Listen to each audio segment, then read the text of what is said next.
Welcome, Amakosi Network. Welcome to the channel. Today we're going to do player ratings for the Cape Town Spurs game where Kaizer Chiefs, our beloved team, lost 2-0. Bastum. Let me tell you, watching that game yesterday, you realize that Cape Town Spurs had the chance to humiliate us the way Sundowns did.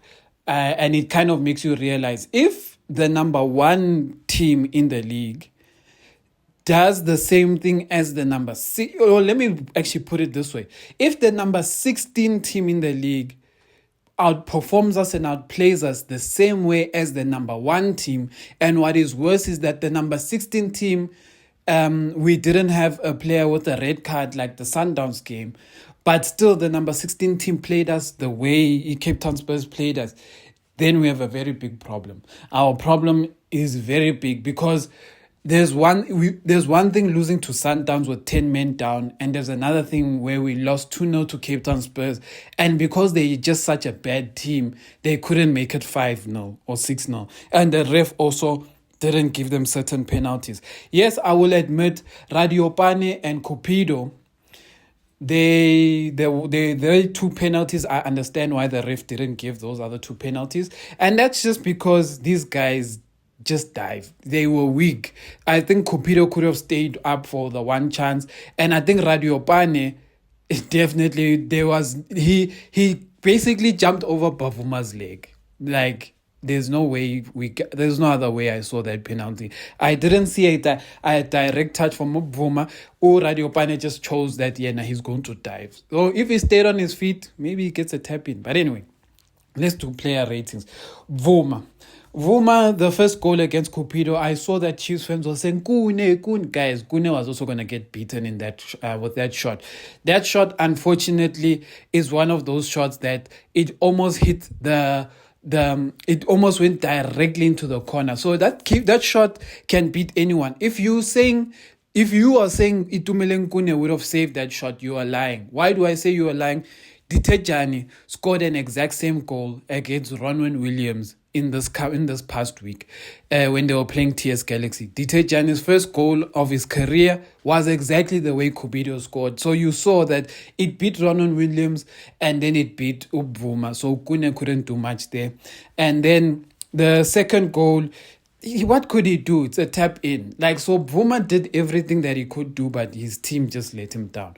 So I won't put too much fault on him because his team just left him stranded, and it was just good. It was one of those things where the keeper can't do anything.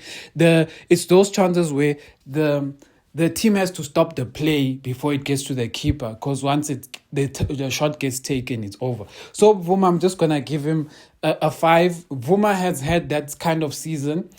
I feel like this season, for me personally, this season has kind of highlighted the players we have on our bench. So, for example, Ubvuma, Osabelo Khadebe, all these players that we have on our bench, it highlighted how bad they are. And for me, it highlighted Ubvuma. Vuma, yes, I've always been saying Vuma for me is a fourth choice or a third choice, but he can never be 1 or 2.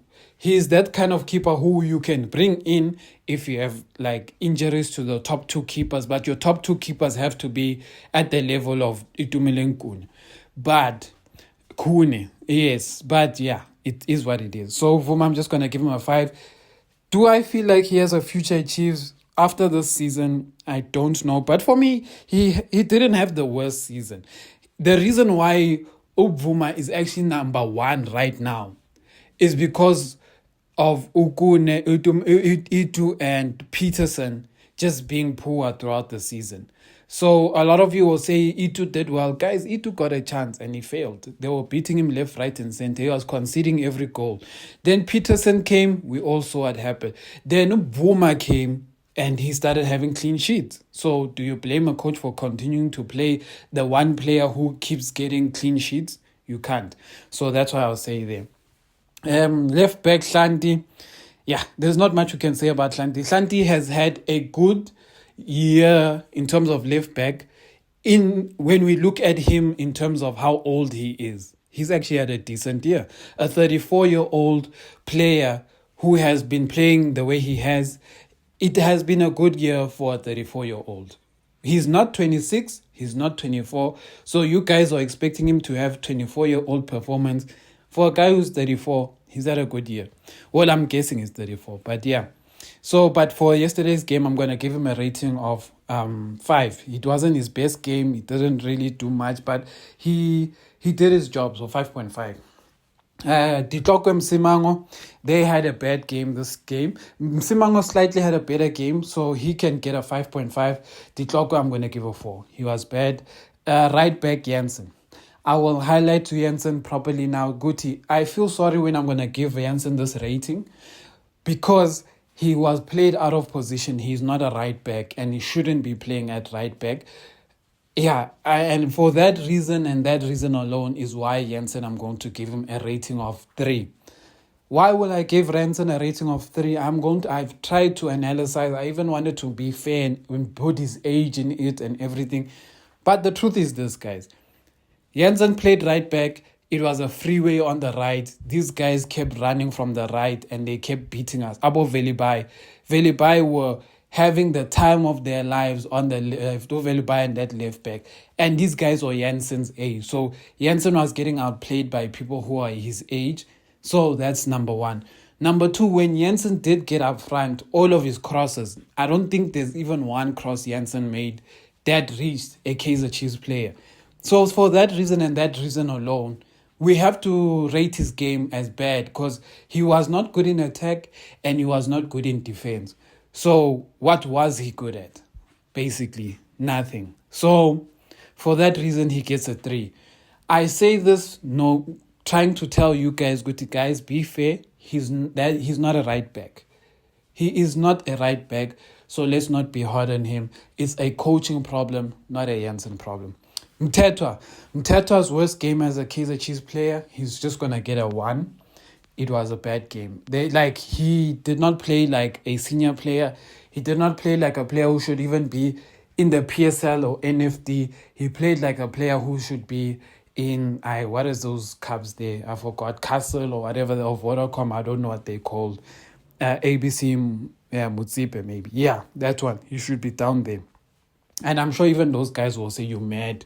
But anyway, Sithebe, I'm going to give a 3 or 4. I don't know. Somewhere there. Not good enough. Mdu Shabalala, not a good game for him. Actually, let me start with Mdantsane. Mdantsane, I think I'm going to give him a 5. I feel like he did have a good... in the first half, it looked like he was the only player trying to make things happen, which is why I was surprised at halftime why they sacrificed him when he looked like he was the one linking the plays. Yes, he wasn't always making the right decisions here and there, but he was the one trying. He would go out front, they wouldn't supply him, he would come back and retrieve it, and he would make Chiefs play. He's the first player in a long time who would get the ball in the middle, turn and start running at the defenders. When he was eliminated, there was no longer that player who's going to turn in the middle of the park and start running through Cape Town Spurs defense. So I don't know why they left him out. So for that, I'm going to give him a 5.5 because I think he was the player who really tried in the first half. So I acknowledge that. And Mdantsane, unfortunately, I wish they left you in the second half when they started introducing more attacking players. But anyway, you know how your team is. I'd rather have all these track errors in the back. And then the next one will be Mdu Shabalala. Mdu actually had a bad game today. It was not a good game. I can't even highlight one thing that he did right in this game. He did the same mistake we've been talking about in the past games, and we thought he was improving, having these set pieces that are just like direct at the goalkeeper and not like, yeah. So yeah, it was one of those games for Mdu Shabalala. It was one of those games. So I'm going to give him a rating of 4.5 or 4. I feel like if I give him a 5, it will be unfair because it was a poor performance. Saile, 3. We always have the same problem with Saile. He can beat all these players with pace, gets to the final third, runs out of ideas. Saile is that kind of player who needs coaching. I mentioned in one of my videos the previous days that Saile is a good player to coach. Now, in a way, I wish Saile is a good player to identify when he's young and coach into becoming a star, right? That's a good thing. But it's difficult for a big team to be signing a player who they're still saying they're going to develop, and that player is like 24, 25, etc. And especially a team like Chiefs that is struggling. If Chiefs was like a dominant force, like competing with Mamelodi Sundowns neck and neck, etc., then maybe we could understand Asile, because there would be enough quality in Chiefs to make Silas sit bench, work on his game. There would be enough coaching to help him work on his game, slow down, etc. He becomes good.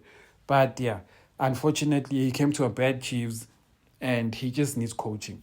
So Saile, I'm going to give a 3. Ranga Chivavero, I'm going to give a 2. Shooting from the halfway line, not being able to trap the ball. It takes you 5 touches to trap the ball, to kill the ball.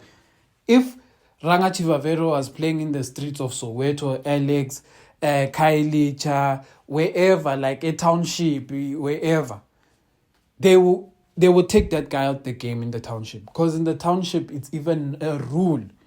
Guti, if you can't trap the ball, if you take 5 touches to trap the ball, you are not good enough to play in those teams. That is one thing we all know. We would go and play at Dustin, and the moment you take 5 touches, people already say you are bad. Because a first touch is an important thing to see the quality of the player. Ranga Chivavero can't touch the ball, can't trap the ball in a pit like the Cape Town Stadium. I can understand struggling to trap the ball in the dust, because someone can pass you out the ball on the floor, but by the time it gets to you dusting, it's going to be in the air because there's just bumps in everywhere. But in the Cape Town Stadium, guys, when you can't kill the ball, when it takes you 5 touches to trap a ball, it's not good enough. Ranga, 2. Players off the bench, I don't want to give them much ratings because they were all just poor. The things I want to highlight is Castillo, he can't be a defensive midfielder. He does not have awareness. I've been saying this again and again and again and again and again in my videos, and a lot of you have kind of been attacking me saying Castillo needs a new coach and all of those things. I'm like, guys, you can't teach awareness to a player, especially as a number 6. You just have to know. Example of this I'll make is Samkelo Zwane. Samkelo Zwane is not in form. But have any of you seen him have a struggle with being aware of what is around him? He may be a casual player, but there's never a time where someone can take the ball from him because he didn't see that player coming. He sees all the players that are coming around him. That is what I'm talking about. You can't teach this thing to a player who is 30. Like, guys, Castillo turned 30 last week. Or this week, maybe. No, I think it was last week. Castillo turned 30 years old. How can we teach this guy? This guy basically has maybe 2 to 4 years of soccer left in his system. How are you going to teach this guy awareness? It's too late now. The Castillo we see now, it's too late. Maybe a new coach will get something, but it won't be at the level that you guys are expecting Castillo to be. It's very late now. And then Mfundo Vilakazi. Mfundo deserved more minutes. Mfundo deserves to start this final game. How can Mfundo Vilakazi start on the bench whereas Cape Town Spurs was attacking with just kids? Yeah. Duba, I hate to say it, but Duba needs to get loaned. He needs to get loaned to a team where he's going to constantly play. This thing of making him sit on the bench, and then when he comes on, he wants to do extra things. He wants to try too hard. He's like a player who every time when you put him on the field is trying to audition. And it's not good. It's not good to have a player that's like that. Actually, when you think of Donne Jansen played better than Duba has played since this season. and Dwayne Jensen hasn't played. And what I'm talking about here isn't that we know Duba scored, but it's composure. Dwayne Jensen has been playing like someone who has been part of the Chiefs team for a long time. But he hasn't. Dwayne, they just pulled him onto the Chiefs team in the last 3 weeks of the PSL. So he has been showing composure, even though he's played out of position. Duba, he looks like Angazin. Like, he looks like a younger Sahile. He just looks like a younger Sahile. That's even worse. But yeah, that's what I have to say about Duba. If I was Chiefs, I'd find a way to loan Duba. I'm going to make another video where we chat about the players that I've been highlighting the whole season and I feel like Chiefs should get. One of them is Mbutuma. Mbutuma, who plays for Richards Bay. He's the number 9 for Richards Bay. I have been highlighting him the whole season. Richards Bay has been relegated. Kaizer Chiefs needs to make sure they get that number 9. That number 9 is going to become a Peter Shalulile. I can tell you, if that number 9 gets signed by Sundowns or Pirates, he will become the next Shalulile. So me, in my scouting abilities, I am saying that boy should be the next one. Mbutuma should be the next player we sign. And we get the right coach to use him. I'm a course.